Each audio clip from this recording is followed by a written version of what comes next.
nature. Asase or your bad time. Yeah. So, asase or ba. Chire ye mukakra. Okay. One who say insuo to free soro na egu fom. Egu fom a asase den na eye fifi ade no bai bia fifi. Ade bia fifi de bia wa asase so no nsuo gu so a egu asase so etimi fifi. Oba nso be ma yi sebe ne hunsuo e de ma oba ofa yefunu. Enti nananum no wo monti ase mu no wo hunu se eba sa de ne na asase wo yoba. So no because otimi wo anase otimi di bibi pie free ni mu eba. Na ewiase mu no bibi pie free ni mu eba no wo ye female energy. Oti ase bibi pie free ni mu ba in existence no ewo the final end no ye female energy. Nti be ma wi hu nsu gu asase so si asa atra enye hwe. It has no finishing product no nyambe en fa bibi papa bi e de ending ne be wi as adekote ne bitimi ade no enwie but oba ewo ba e ba asase so a finished product. So I say any na say ewiase na e ba ne e ba mama o aha de asase we so de nye se yen ye ba mama na emom no aha ye ma de e ma wiase ne ewo na on se da meka se religion no mo de adane dane niema bebre nti ene ama de reality ankasa no wanhwe ya wonhu na ewiase we mu no ma nanka ewo se edi enim ewo bibie mu so ati ase ma na religion book no those books no abeje ma power a omo wo no afiri omo nsem e de ama mema eno nti na omo chro nse omo gi afiri ho no eno omo chro bible no se nyame yi be man mfim pade no de ye oba but that is wrong. What I say, a ma we are saying Zana be maba. Because you are mamre be a bit me I am more bow ne be man shia, and so be fire for no. A honor exist, and that's all. But this answer, Mema, we are seeing, we don't value that a uni view. You can go to that place, view. Say, ye, koya mamra ma oba, ma kwa ye, sa mamria for 21 days, or bra or kwa ma be me drum back on naturally, what fire for no. Because we don't do that. We study the ewo Bible no more. I want say papa no suma no do baby mane bai na wo ba no o ko kronkron ko oba bi ho e ko hye no kom so obawo do baby na woni ukunumpomu na ubefa yefunu omuke kasa we ni na besuso e mane banyemon do ne be ma bia na so tina say e ma no wo bi connection bia omone obade ye no wo creation no creator no wa na creation no kra wa e mema ye ni bi on the main I just don't want to go to that place in the book or Bible but about reality so we a true son of nature so ye share nature you share obade no like the other man yan kasa and no asem yes and no asem na me kasa ye ko condemn biology David the wo di akire ni reality David reality ni ye kan na America the ama ya yera the ama nne ye ntimi hunu ye ho ano no because ye ba ye musuamu ana ye mfie mu kura e ma na hwefie o be ma wo kona wi u chop money to hokum see ye de be den we ye wi o management wo fie bia ye ma ye ba ena ma me fa wo nso nka ho be ma bi onti ne yira sem bia wonya successful yes be ma pa ye kukukukukuku so ba two for no entia what the pem nti omo kan bi say behind every successful man there is a woman, a powerful woman behind. So ba no amfa ne sunsume wo no mu no amfa nta wachi na we say be ma na me nko na me nko be ma wo de be pem o de bepem sanete on say atiasefo asase su de feminine energy and as a female energy eno na ye adwuma pa ewo ha omo de di ahaso aha ye omo de ya enti ema nam ho no ema ye bosomo kese yes nze bosomi bia no bibi pie firi omo aha emoja bi besin aha enti omo ye bosomo kese beti yenim ena womo anso kura no bebrenim dodo na 90% more than 90% kura they don't know oba so obe condemn obe finish it just a simple thing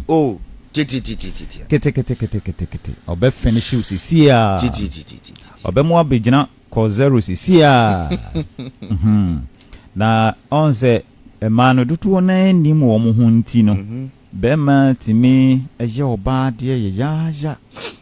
ene mema bibre chese omwatete ma na woba no nso wonni munti no no asori odi na asemo ne nam no de ne nam no ka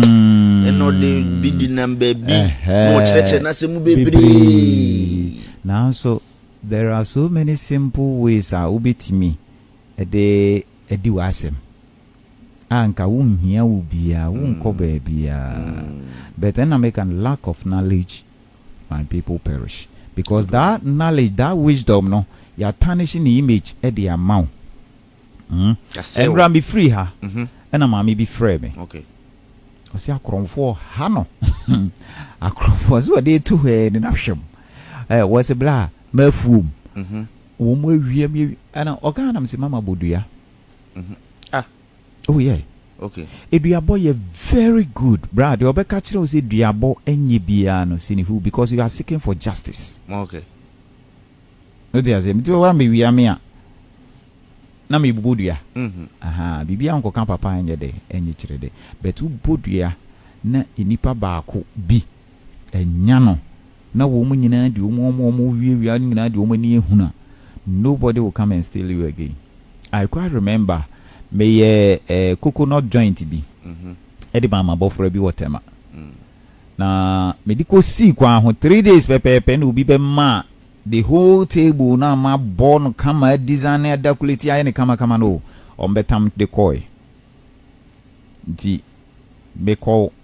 omo kwa ho no me kobusa obi so hu me information center me ya announcement of her for 5 good days nobody said they say we hu and me call chief ho and so kobo na mane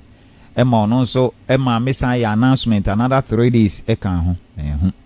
enti me free ho na no na me say no me kwa akobodua enti me nya me kasa preko na me fa me fie kosua na me call ho anopa me duru kwan ho ba anopa be 7:38 ja me duru ha na sofu kwan ho sofu bi ta be preach ho enti me duru ho na ja sofu gusua o preach ena ye start adwuma no sofu no me koduru ho no preach ni me ka kira kwala ne sa no pa bia oba ya o mboku be ni baako emfama sofu nti na kwala no nso ye nti me duru ha sofu hu mia no hu se mani masesa no hu se ade ne ni ho ni nti na maba di me duru no preach na sofu gina yi na mmo medua wana o twin hu gina nchen eti me bo medua ni ngina me kasa me kanchi ni ade ni ngina na software start buttons just say it's like a hano say me yesa be me nso de me wani giem na me de ma ade me ya na ja me yi ma pa yem di kosu ye bo hopa na me kom baby me bodua na no pa be 8 enwumbre bo 7:38 ni abefre me akokere me baby ade ne da na me koye ho ade na me kofa ma ade eduabo eye very good di obeka kire o se dua enye bia na me sisi ni hu oti ase boa ema chese fisa me yes ade ne nso kura obi me nam obi enti me ya me o mo ya me bodua eduabo eye very good though ye wo ekwan bebiri ya ye de ye eniema so obi timi e de attract obi in spiritual ani ade be me ya na eduabo no ye so simple mame and a very good mame duabo yes so simple I just want to ask you okay ebia na obi nyem ntiase se bia wo ye no wo ne obi ka say duabo evil baby duabo nye evil you are seeking for justice o pepepepe yo so ati ase o pepepepe so ade na ayira wo busa obi ase nyo no 2% no kure na edi you are seeking for justice no kure na apese na edi think jaima nananom ne obo ade na se ma me ni say me kan so modua papa edua body ese nyo na me ko bodua esu obi bewu na me say mama enti wi a o mu wi a wono ope wo se da bi na umpe de ne bono obi bibisi a wo mbeja wo se da bi na me say o de ebenada na ukuada frame na me hwe di metimi asan ye wo ho ama duabo ye me bra eduabo true son of nature eduabo correct because ni me sie ya twe ho ahia wo de yire na kire se wo se fa no eno na ma aye se nipa tumi ye de opa bia no ana se kane na sa ne ma ne ye adwuma no wo se na koro no ni ho boni kura pese no na unta anti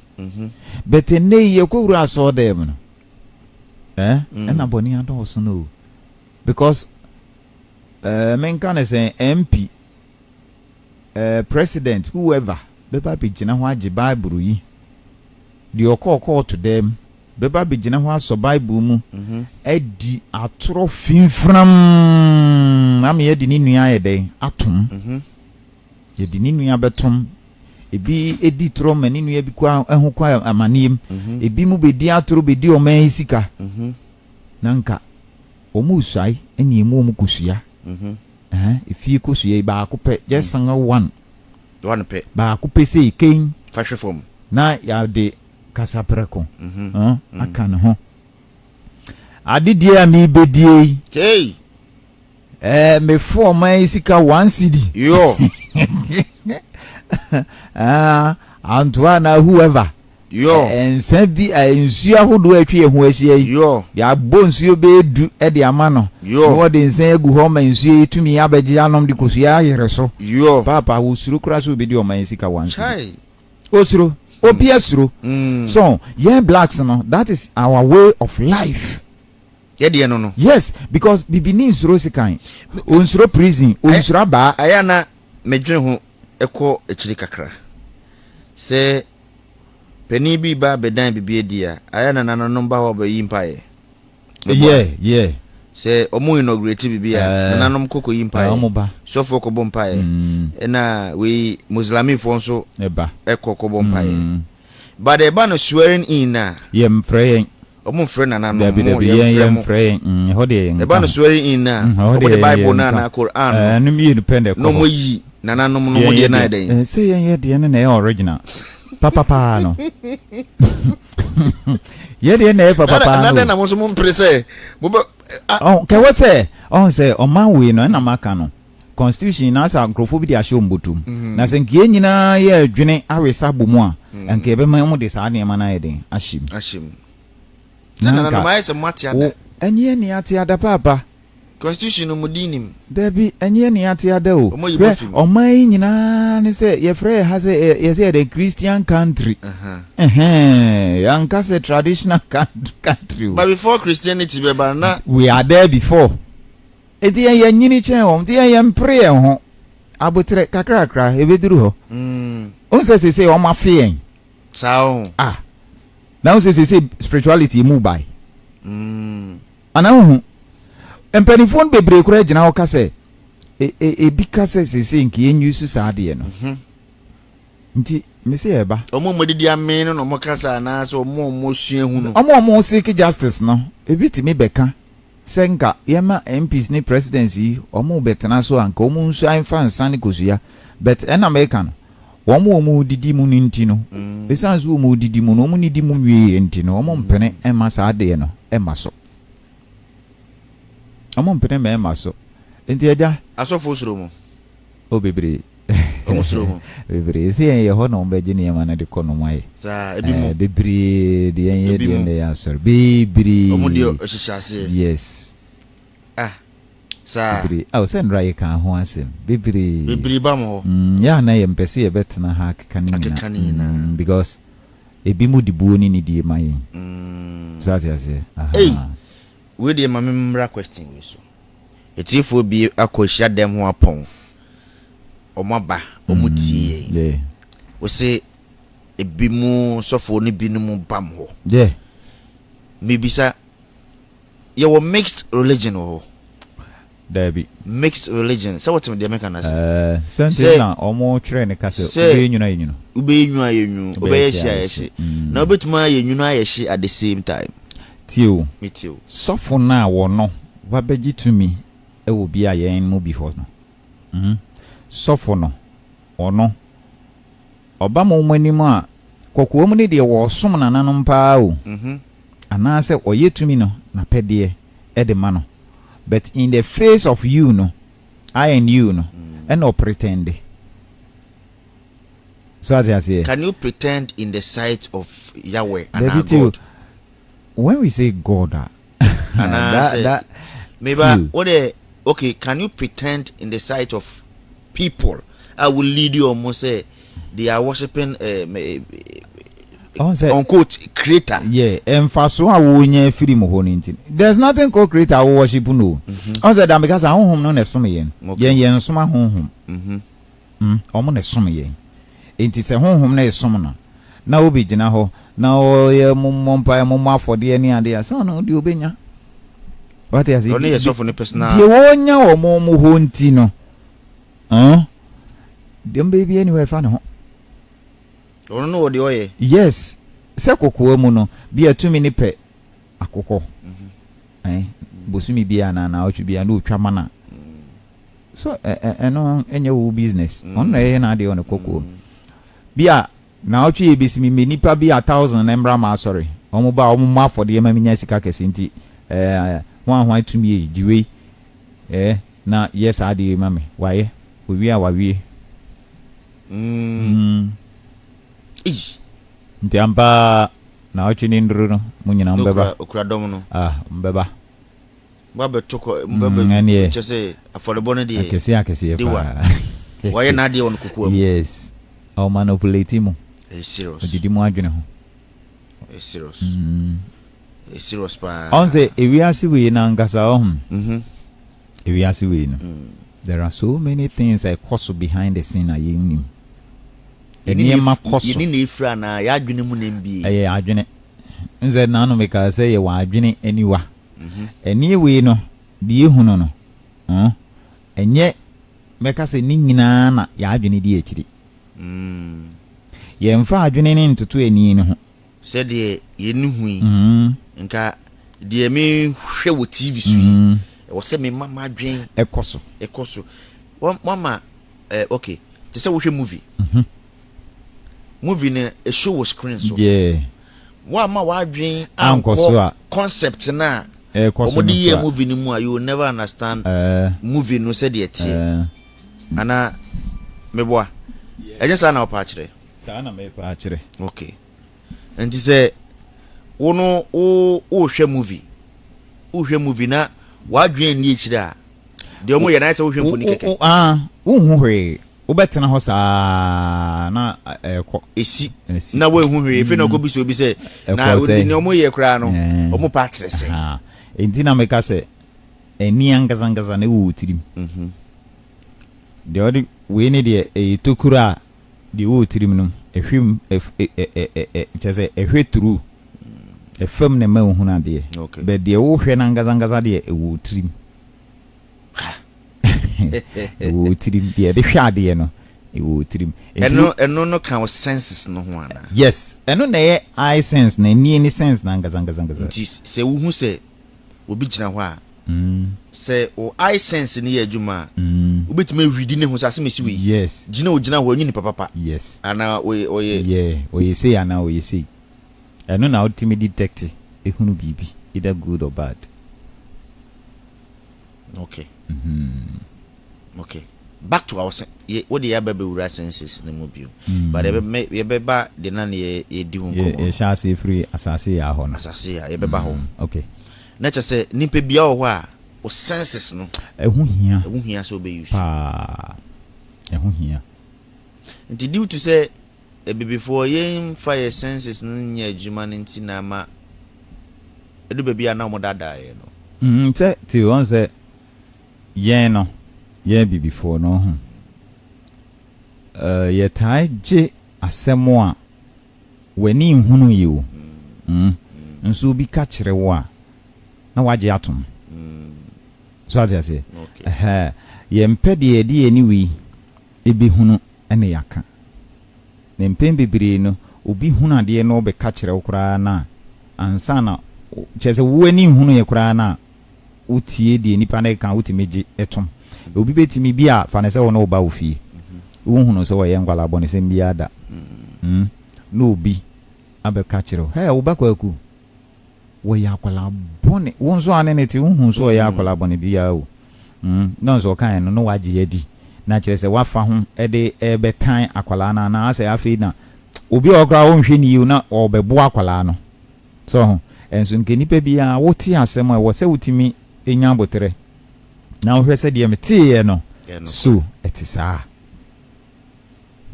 those are the things that yenye good ho yen blacks especially the tote ani agedi yes yes asemesi we what to say you nti mostly no in fact nyina no aye yes but not mese ene enipa bia nso ze Christopher Bible na say inshirane de ohunu ye na waje di wa fulu wo inshirane de ohunu ye na waje di wa fulu kra yes but wa fulu he ena na no mekan ni nipa ben ena wo in your right senses na wunni obi wo sika wo be ye investment bi anfa so tie buruchiri ana wo ye Ghana ni na wakotena buruchiri na wa back ifie wo be bie business wunni obi even application letter kro famre wo hu ni credentials ni hwe no watam sika na de amana se GDNT mejiwudi kwa kusu onimu mejiwudi wa bia waka ho asem a kire mejiwudi wo hu no hwe won ho usika kakraka wa ko bre dwetire nyina no watam kwa kuje na faye business yi obey say will you do that? You won't. Wonye. So enti ya na meka say gidie no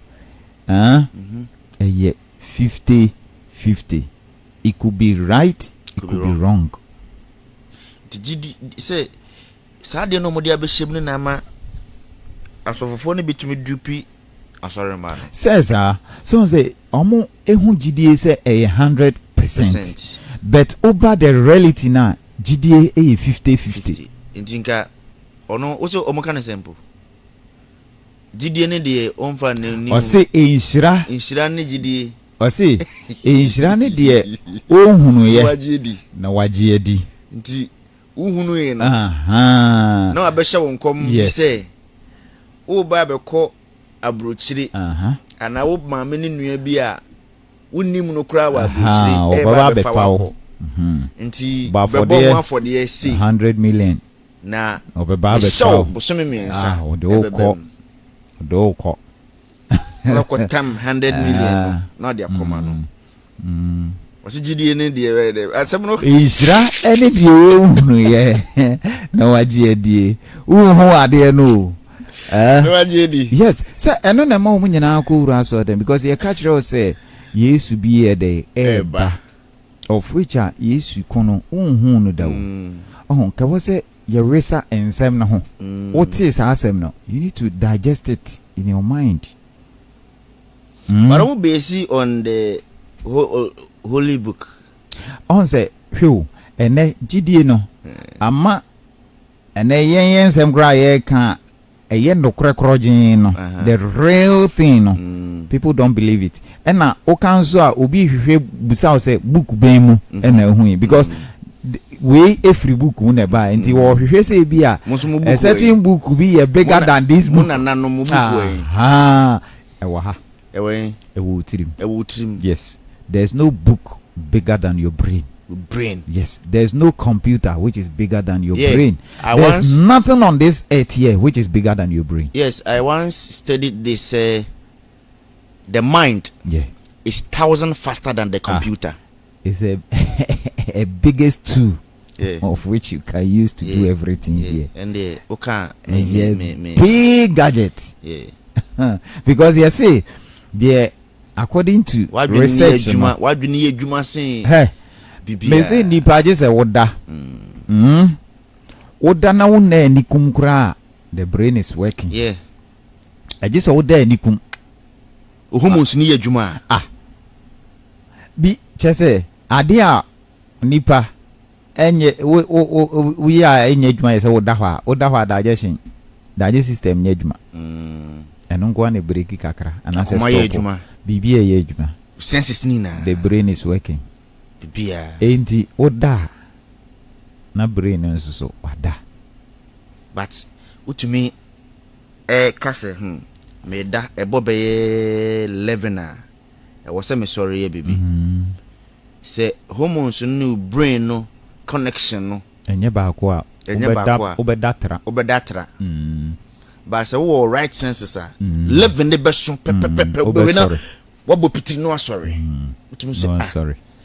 11 because I'm sorry 11 years so I'm sorry o. Me time na me drive no. Man dan set alarm da. Me dan set alarm na bia me da late. Bia anvanze me call trip no. My baby drew fi bia 10-11. Me be da bia 11:30 to 12. Na ma sorry bia 4. And I have only 4 hours to sleep. And no, so short in the me set time at the man. Si drew ha enyane me. But time cry na alarm mostly ya ye di nyane ye no enye ekwan bi so enye enipa nka woda ensese obi nyane o there be ensese bibia nyane o ewo se wa woda na wa wanyane bibi nyane wa ha enyema was enye nana pese o hwe edin sanzo bebiri mani paduan be ni ye beba ho esa na ya topic and your senses no back to our senses we say ye ni hwade a we say adwen no e ka bibi kire ni no yes enye se e ka bibi a kire no adwen no na ye de hwade okay we ndi e doro ben keke e yutukuru ani ni fa ani ni wutrim ne e hwe turu adwen no na tio se enka we ni ani na se ade kata se ya na nka mani befira that's right di enka obi na ni efira na esa ade bi kata na nim se kata se ya nko hunu hwe ana se bibi akata kakra kra ha se hunu hwe ana we ni kra kan gusu se hunu hwe that's right na so obeko no obi ni eda ho han se nzo asimi hunu hwe di ndra. But yemfa ne papa no ye nuanom omo sebe omodi dem omoni ehu ade na ye be mamokose ye mamokose na yemfa nya example kakra unso bi wo ho a me ma ben obi asebe neni ehu ade but o ben na esa se mesi na gina me nchen unso obi wo ho a obi a using the senses no very active pa no sanko for no senses no omo fa ndi agro so smart ono na ni efra nso hu ade e picture wana dwima na yes na se sisi a mehwe wi mehwe dem ha na me kata mani na o se me nko dem ha nyina rounder meko okay what you say meko edem ha nyina meko rounds ni nyina ye ni nyina enso se makata mani okata wani senses na senses na because ben ade kra ne shadow no to so a etimi kire say there's something ahead of you and as bibi wo wanim won say obi anani afira na nante bre obigina ne ho no etimi say bibi gina me ho nti otimi busa hwan ni yes that's right and senses there ya de ehu hia a wo use ni yi a eboa wo ye hu ye ni de yen hwe bia na ene first time obi tie yen sa topic we ya discuss what happen. Oh yeah. But the discuss na de asa. Nti ene bia na first time a wotie. Yen hwe senses no se e wo mu ahodo yen bobo so fast ne enko. Senses no the way etie no on say meka say ade a eye so powerful. Okay. Enti no say say wani o say waso say ohwene o meba ye hu ye ne de waso no so one sense. Yeah. De obeti bia no. Yes. E wo sa adwene fa. Yes. Na digest. Obi be kan asem kire te se de na wo kana. E wo se utimi 50-50. Yes, utimi kwa asem no. E de adwene ne wesa asem no hunu no kure wo. Enna no na me ni obi di nkomo. Wo se wo no kan asem kire na wate wo ho. But won faaye. Yes, okoko ja yes. Obe just you mate. But no on faaye. Ko da adwen ho. Ko e ho adwuma. The be 1 week odini be to forma hwe ansana wa ma homo baba be ma homo ai nti unse mpenifo kan se bi yesi sumiye ma adwene enye se sumiye na eda ho no na ekoma na adwene ho na emom okoda adwene ho. Okay, nti tifo eno no nkogu enye de obeti bia da se abra no atamokra na yesi asimesi wi ho in nature no nyame abɔ soronko wa mawo senses bi e wo se wo di adwuma na wa wotumi tena se da ko ye beba sa topic we meditation. Yeah, dwene homa me pa da ko ye beba sa topic no so because me pe meditating pa yeah me pe meditating pa at least twice a week there. Baby a onye ni yi wanye ni ye wu sonsunsanso remember ye beba treat for nti wankasa senka during the day no anopa wako unjuma so nyina babedu anwumre no oda ese wo fa 5 minutes no meditating hwese man ka asemboni ankyere menua we manti asemboni we mehu adeboni we man fa mani anhwe ade bi enye fa toto hu be hu right and wrong so that the next day you know